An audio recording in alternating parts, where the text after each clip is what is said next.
Good, happy Friday morning. It is Friday, August 26th, 2022.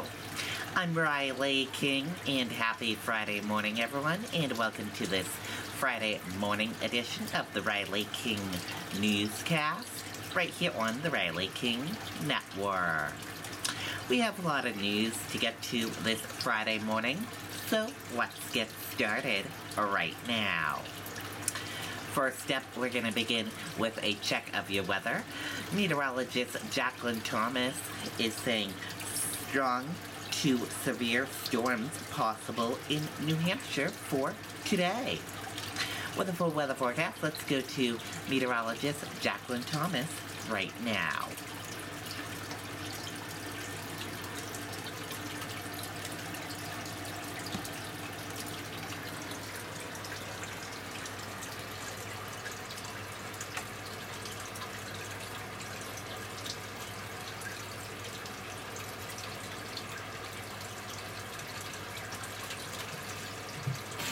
If you have ever dreamed of having granite or quartz countertops in your kitchen, but thought it was too expensive, Bob's Granite Place can make your dream a reality. Granite countertops start at only...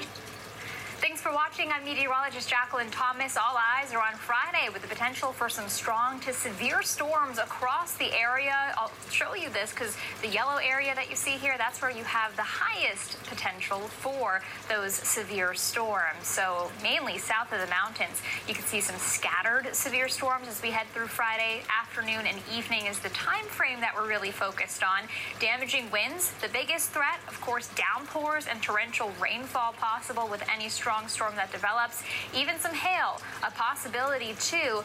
The tornado threat, non-zero, a low threat, but we could see some isolated rotation potentially as well. So we're going to be watching all of that very closely as we head through the day. But for the meantime, the rest of the evening and overnight tonight, it's looking pretty good. We're staying quiet, we're staying pretty comfortable, just a little muggy in a couple of places, but the humidity does rise a little as we head towards Friday.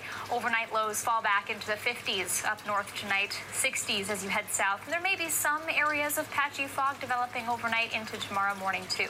Then through the day tomorrow, temperatures likely get back into the 80s for southern parts of the state, but we'll start to see those storms arriving as we head towards the midday hours. And once we get those storms to come through, you've seen it before. You get the heavy rainfall, the temperatures drop quickly, and so our high temperatures tomorrow may be limited if we get those storms earlier in the day. So here's what the futurecast looks like. Tomorrow morning, there may be a couple of general showers or rumble of thunder far north. However, most of the activity will be during the afternoon hours after 1 p.m. or so. And an initial line may come through from west to east between about 1 to 3 p.m.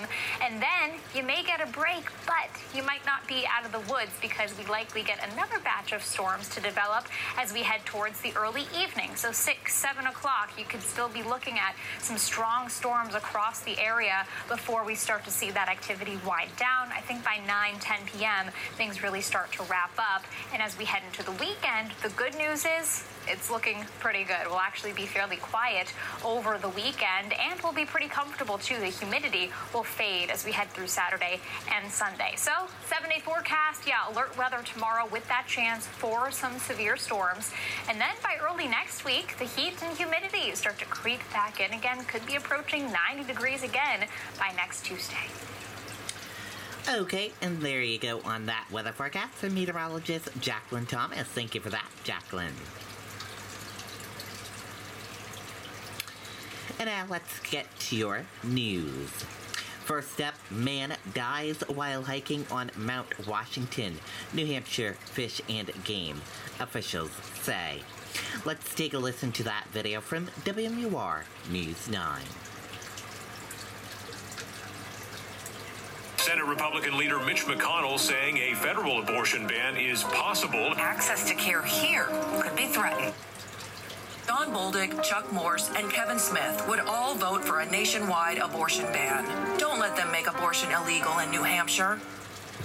Fish and Game have not yet released the name of the hiker from Canada who died at the summit of Mount Washington today.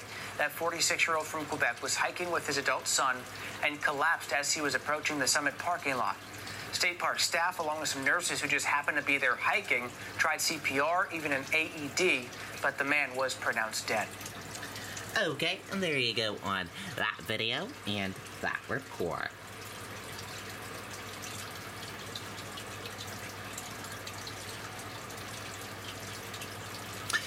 Dunbarton police looking for suspect who broke into store, stole money from ATM. Let's take a listen to that video from WMUR News 9. If you have ever dreamed of having granite or quartz countertops in your kitchen, but thought it was too expensive, Bob's Granite Place can make your dream a reality. Tonight, Dunbarton police are investigating an elaborate heist at a deli. Check out the surveillance photos here. This happened early this morning at Page's Country Store in Delhi. Investigators say these two people disabled the alarm, then broke in with pry bars and got right to the ATM using a torch and those pry bars to crack it all open. The suspect's also stealing a ton of tobacco products. Anybody with information is being asked to call Dunbarton police. Okay, and there you go on that video and that report.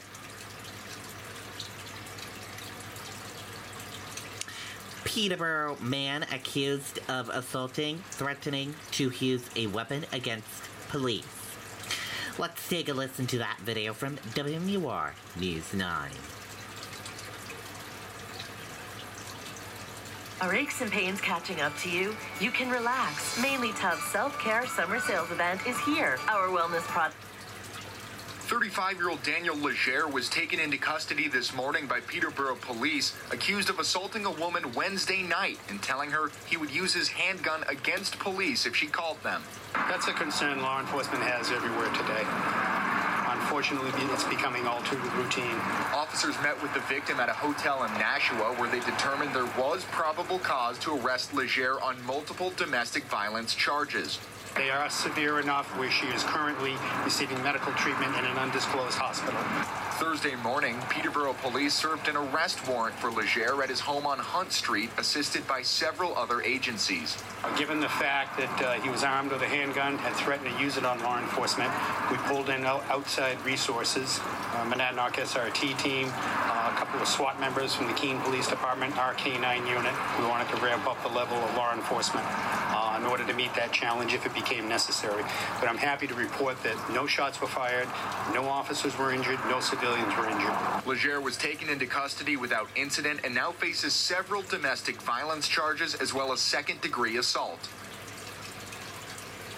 And Legere will spend the night at the Valley Street Jail in Manchester. Again, he's due first thing tomorrow morning at Hillsborough County Superior Court. We're live in Peterborough tonight. Scott Cook, WMUR News 9.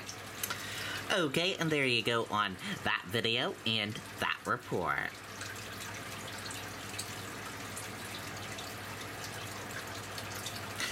Reflecting 1 year after refugees left Afghanistan to resettle in the United States. Let's take a listen to that video from WMUR News 9.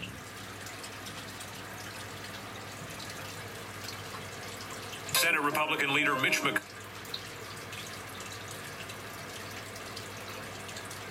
saying a federal abortion ban is possible. Access to care here could be threatened. Don Bolduc, Chuck Morse, and Kevin Smith would all vote for a nationwide abortion ban. Don't let them make abortion illegal in New Hampshire. It's been 1 year since the Taliban took over the government in Afghanistan. The U.S. launched an operation to help get refugees out of the country, and many people in Afghanistan saw the place they called home for the last time. It had to be traumatizing on a deep level. Many refugees turning to the United States as their new home, some settling right here in New Hampshire. Justin Cotillo, president of Path Resort, says some of the refugees he hired are still with him today. Asked some initial questions to get to know them, and you could tell standing in that room there was a lot of gravity to what they had been through very recently. The International Institute of New England has resettled 542 refugees from Afghanistan in the last year, 107 of them right here in Manchester. One of the things I see is a great deal of hope among Afghan children. They're excited to be in school. They're making friends. They're happy. They're playing soccer and different sports. And that always gives all of us a lot of hope. But with a new future ahead, some can't help but think about the life they left behind. By and large, every single Afghan that we are working with is still thinking about home, still worried about people back home. The evacuation is not over. Thielman and Katila both say many of these refugees are still in touch with family in Afghanistan, sending them money and trying to get them the right documentation to come here to the United States so they can start new lives. Live in the studio, Marissa Tansino, WMUR News. Okay, and there you go on that video and that report.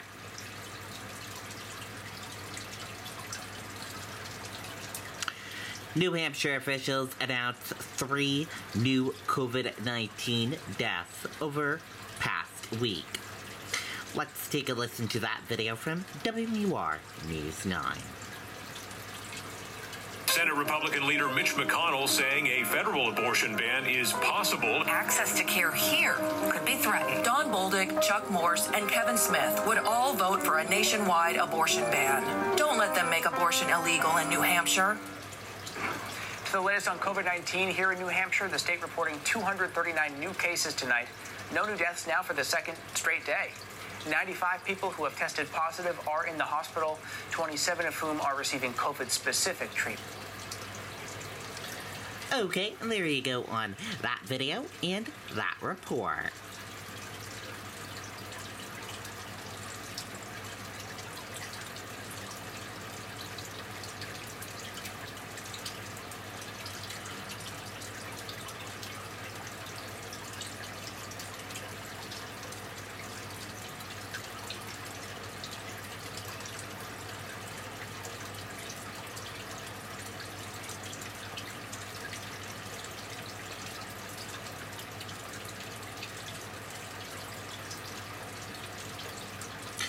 Judge orders release of redacted Mar-a-Lago affidavit. Let's take a listen to that video from ABC News. The key to success comes down to knowing the right doors to open. With comprehensive solutions across commercial and investment banking. The same federal magistrate who signed off on the FBI's raid of Mar-a-Lago now ordering the affidavit redacted and submitted to him by the Department of Justice and which led him to approve the search of former President Donald Trump's Mar-a-Lago estate be released Friday. In his ruling, which comes just hours after the DOJ filed its proposed redactions to the affidavit, the magistrate says he found that the government has met its burden of showing that its proposed redactions are narrowly tailored to serve the government's legitimate interest in the integrity of the ongoing investigation. The Justice Department has said their investigation is in its early stages and expressed concern releasing too much detail could reveal sources and methods which would put their national security probe into how roughly 700 pages of documents, some at the highest levels of classification, made their way to Trump's home and who had access to them. The first thing the Department of Justice wants to make sure never sees the light of day is the identities of those who are providing information on probable cause to the department. Trump has repeatedly attacked the FBI's search of his home, claiming he was cooperating and demanding a completely unredacted copy of the affidavit be released. But neither Trump nor his lawyers took that position when they had the chance in court. Now, Trump's legal team is asking a different federal judge in Florida to stop the DOJ from reviewing the 27 boxes and 11 sets of highly classified records the FBI says it seized during the search. They're asking this new judge to appoint a special master to screen the documents instead. That judge, a Trump appointee, giving the former president's lawyers until Friday to clarify their argument, including answering why this request is before her court in the first place and not the judge who approved the raid. On Wednesday, President Biden publicly addressed the search of Trump's home for the first time, saying he had no advance notice from the Department of Justice that it would take place. Jay O'Brien, ABC News, Washington. Hi, everyone. George Stephanopoulos here. Thanks for checking out the ABC News YouTube channel. Okay, there you go on that video and that report. That does it for this morning edition of the Riley King Newscast, right here on the Riley King Network. Thank you for tuning in and watching. Have a great day, everyone, and goodbye.